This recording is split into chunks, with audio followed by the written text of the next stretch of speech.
Lennox bandsaw blades that are 2-inch or greater in width and 18 feet in length are typically flat wound into a kidney shape and secured with 3 wire twist ties.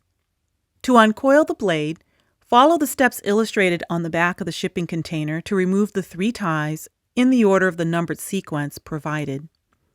2 people are recommended for this procedure, and safety glasses and gloves are a must. First, cut the wire tie at the top of the kidney shape. Next, remove the tie in the middle of the band. Finally, remove the bottom tie. Uncoil the blade slowly in a controlled manner to prevent it from springing open.